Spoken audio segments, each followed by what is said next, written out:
महंगाई में 1,000 रुपए दे देना, 3,000 रुपए तक कर देना।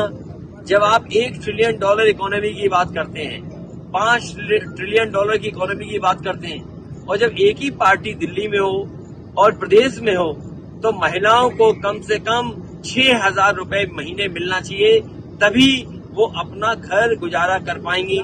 अगर महिला के हाथ में पैसा होगा तो उसको सम्मान भी मिलेगा, अपने बच्चों को पढ़ा लिखा भी लेगी, बच्चों को कपड़े भी अच्छे पहना देगी, बच्चों को खिलाने पिलाने का इंतजाम भी अच्छा कर देगी। इसलिए समाजवादी पार्टी का मानना है, उत्तर प्रदेश में हालांकि हम लोगों ने पिछले चुनाव में कहा था कि समाजवादी पेंशन महिलाओं को 3,000 की जाएगी। हमें खुशी इस बात की कि देश में सबसे पहले अगर पेंशन देने की योजना, और खासकर गरीब महिलाओं को, आदिवासी और पिछड़ी दलित महिलाओं को किसी ने शुरू किया था तो समाजवादी लोगों ने किया था, और वही उदाहरण दूसरे प्रदेशों में बनाए। समाजवादी पार्टी का मानना है कि जब तक 6,000 रुपए आप नहीं दोगे, तब तक हमारी माँ अपने बेटों को, बच्चों को देखभाल पढ़ाई नहीं करा पाएगी, न घर का इंतजाम कर पाएगी। इसलिए अगर कोई भी समाजवादी पेंशन देनी पड़ेगी तो 6,000 देंगे। जहाँ तक बिजली को लेकर के बड़े बड़े सपने दिखाए गए हैं कि हमने देश का नहीं, हो सकता है दुनिया का भी सबसे बड़ा सोलर प्लांट लगाया हो, लेकिन सोलर प्लांट लगने से नहीं सवाल है। सवाल ये, क्या उस बिजली के बनने से गरीब को क्या लाभ हुआ है। मुझे याद है कि देश के राष्ट्रपति रहे कलाम साहब, उन्होंने कन्नौज में मेरे साथ उन्होंने सुझाव दिया था कि पूरे गांव को सोलर बिजली से पूरा कर दीजिए। मैंने सोलर बिजली से पूरा गांव इंतजाम कर दिया था, और कलाम साहब खुद आए थे उद्घाटन करने के लिए। वो आज भी उस तरह के गांव बहुत सारे बनकर के तैयार हो गए थे। जब से बीजेपी की सरकार आई है वो भी काम रुक गया है। अगर सोलर की कहीं सबसे ज्यादा क्षमता है और कहीं सबसे ज्यादा लाभ पहुंचाया जा सकता है, तो हमारे गरीब, अगर यूपी में 1 ग्राम सभा में कम पैसे में चक्की के लिए, ट्यूबवेल के लिए, उनके घर की बिजली के लिए इंतजाम हो सकता है, तो मध्य प्रदेश में क्यों नहीं इस तरह की विशेष योजना भी लागू करने का काम करेंगे। इस आकलन में थी कि चुनाव पहले दिल्ली का हो या प्रदेशों का चुनाव हो।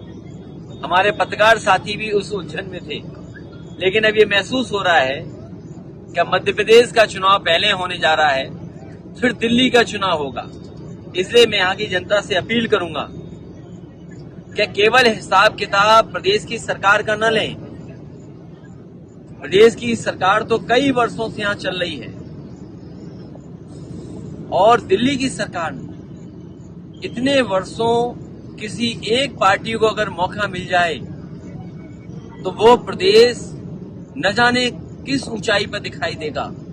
मुझे दुख है इस बात का कि दिल्ली में भी सरकार होने के बाद भी और प्रदेश सरकार में होने के बाद भी मध्य प्रदेश में महिलाओं का उत्पीड़न, महिलाओं के साथ अन्याय, बेटियों के साथ अन्याय, आदिवासियों के साथ अन्याय, और खासकर दलित महिलाओं के साथ जो अन्याय हो रहा है, उसमें सबसे आगे अगर कोई प्रदेश दिखाई दे रहा है तो मध्य प्रदेश दिखाई दे रहा है। इसी तरह बेरोजगारों की संख्या में भी मध्य प्रदेश आगे है।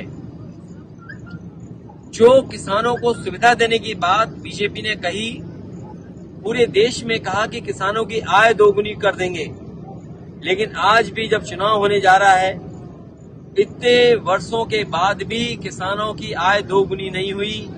गेहूं प्राइवेट कंपनियों से खरीदवा लिया, धान में कोई इंतजाम नहीं किया, एमएसपी के लिए किसानों को लड़ना पड़ा दिल्ली में, लेकिन उसके बावजूद भी किसानों को कोई भाव ये सरकार ऐसा नहीं दे पा रही जिससे किसान खुशहाली में आए। शिक्षा का स्तर गिरा है, और शिक्षा के स्तर में लगातार गिरावट आई है।